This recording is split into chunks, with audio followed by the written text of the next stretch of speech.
Of the 640 plus muscles in your body, did you know that the gluteus maximus is in fact the largest of them all?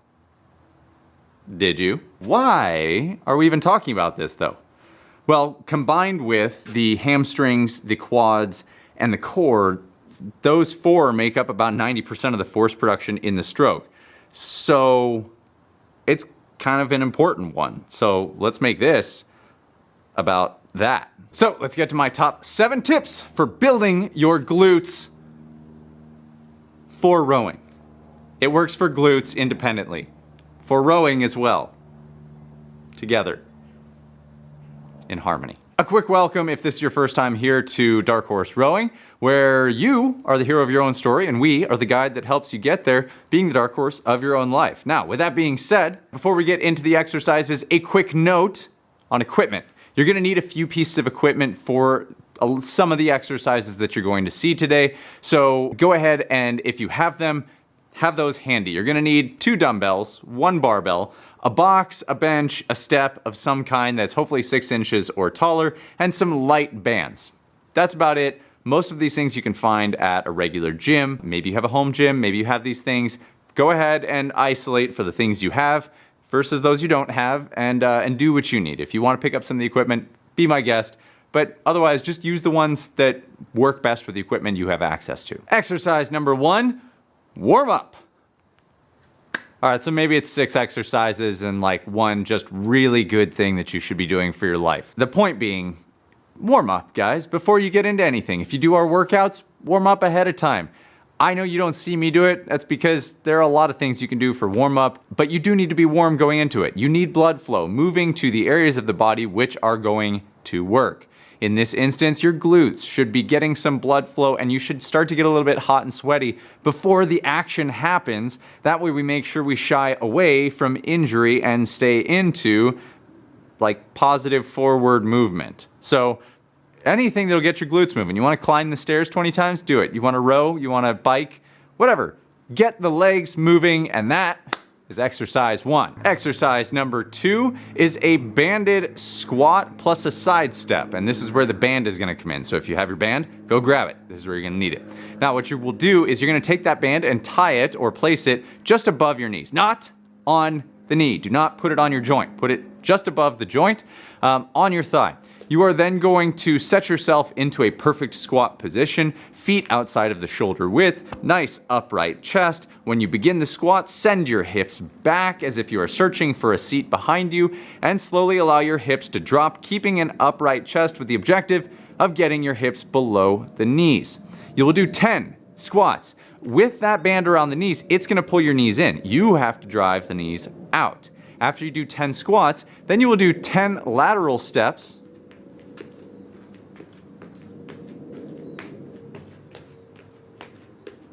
very small steps to the right, then 10 to the left, and then you will finish with 10 more squats.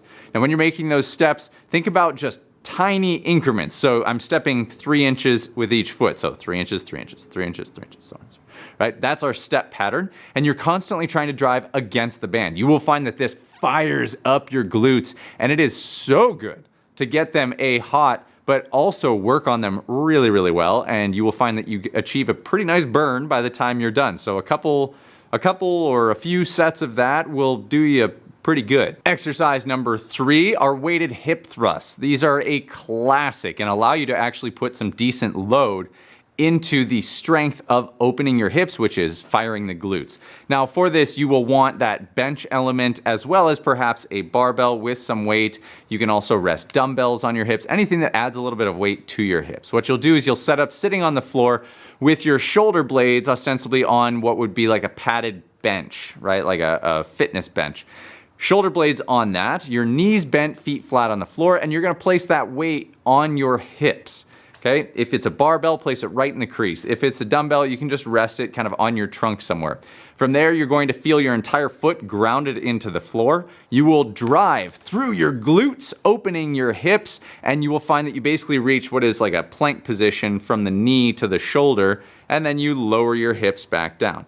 That is what you want to achieve. Looking for something like 8 to 12 reps is a good range. And then as you want to develop more strength, then you would lower the rep scheme. If you want to develop more endurance, you would lengthen the rep scheme or raise the rep scheme. And as always, be smart with the way that you're doing this. Always thinking about good movement. Tie that rib cage down so that you're not flaring the chest open. And that's how you're going to do your weighted hip thrust. If weight is not comfortable for you, you can absolutely do this unweighted as well. Exercise number 4, the skater squat. Now, this may be one that you haven't seen before. I liken it to imagine the position a speed skater achieves when they are deep in their sprint, right? They're pretty like lunged down on one leg, the other leg is trailing behind them. That's essentially what you're going to do. In this instance, you will build up the ground behind you. One leg will be bent, right? So let's imagine that I'm going to lunge, skater squat on my left leg. My right leg, knee is going to be bent, foot behind me. And then as I squat, I am descending on my left leg with the objective of getting my right knee to touch the floor. That's why I say build up the floor to your comfort level. So the higher the floor behind you, the easier this lunge or the squat. The lower it goes, the harder. So you set it for yourself. Now, as you do this, send your hands out in front of you as a counterbalance. And then as you dip down, make sure that you are maintaining good, stable control on that leg that is rooted through the ground. Think about spreading those toes out, feeling your entire foot grabbing the ground. Use those toes like fingers to hold yourself in place. And again, start this easy and then lower yourself down as you find your comfort zone. Exercise number 5, the Bulgarian split squat. This is just a classic single leg squat with weight that just taps the glutes like nothing else I know. Every time I do Bulgarian split squats, I get sore. I love that feeling, as well as working unilaterally is really beneficial for your legs so that you make sure you can iron out deficiencies in particular legs or areas that may struggle to keep up that you wouldn't identify if you're doing everything bilaterally, meaning with both legs at the same time. Instead, using one leg at a time is going to allow you to identify weaknesses, which is what you want. So with the Bulgarian split squat, you're going to use that elevated surface again, whatever it may be. You will set up about 3.5 feet, your foot lengths, in front of that surface. So if it's a bench, I'm going to touch my calves to the bench and then walk out, pace out 3 actual steps. So heel to toe, measure 3.5 feet. Then I'm going to take one leg, in this instance, let's ground my left leg, take my right leg, reach back. I'm going to put the top of that right foot on the bench so it's resting there. All the weight is going to sit in my left leg, the front leg. And I'm going to either do this unweighted or with as much weight as I'm comfortable holding. I am going to lunge, bringing my back knee to the ground, keeping my chest upright, and trying to keep my front shin vertical instead of tracking crazily over the toe. So the goal is try and keep that front shin as vertical as possible as I do this.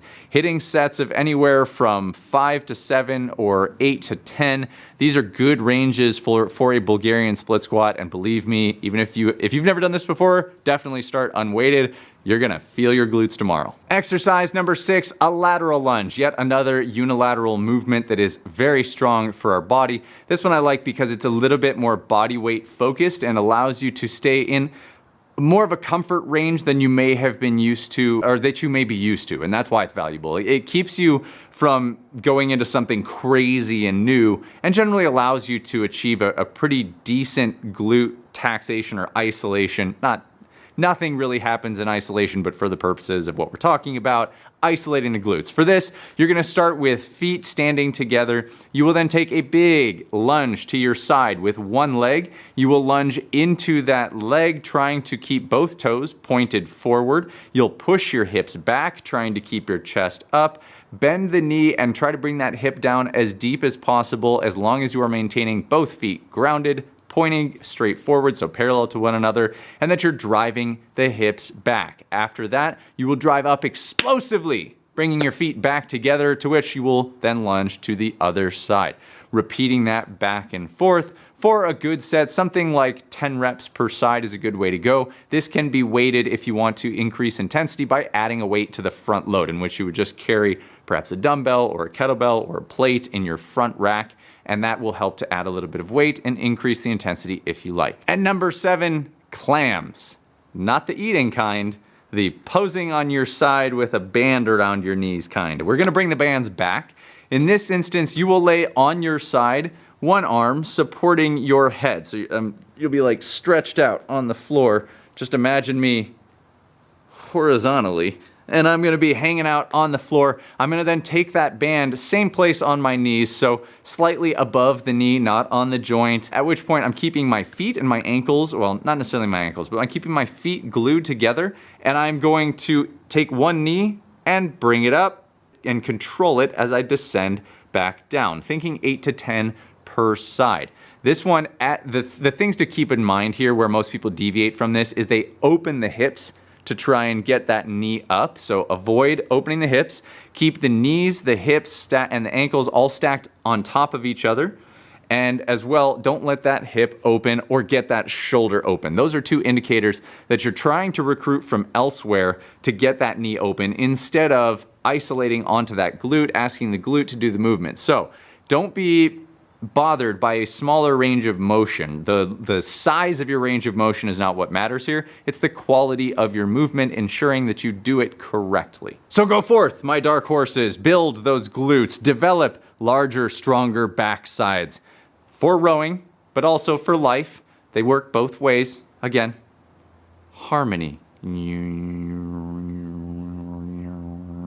Anyways, these are great for you. Doing all of these in one day, that's a lot. So I would encourage you to pick and choose, add these into your programming as you are trying to achieve better, stronger backsides. You'll find that this is going to benefit your rowing because we have such a dependence on the glutes for driving force into the machine, but also just for general everyday life. Glutes are not a bad thing to get stronger because they serve to support us in a lot of different movements. And I want you guys to be happier, healthier for life. That's what's important here. So thank you, as always, guys. You know I appreciate you tuning in. If you guys enjoyed this and you want to be the hero of your own story and you're welcome, you're happy with us being the guide that's going to get you there, and you consider yourself a dark horse, somebody who works to get what they want, even though nobody may be watching, and you just have your eyes set on that thing, improving, getting to where you want to get, that makes you a dark horse. Hit that subscribe button and the little bell next to it so that you get alerted when we come out with our new videos. And as always,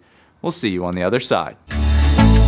Hey, thanks for watching the video. If you enjoyed this and you're looking for more and you want workouts, continuous coaching from me and my other coaches in our private Facebook community, it's our monthly workout program. It's $39 a month. Just go over to darkhorserowing.com/athlete to sign up now.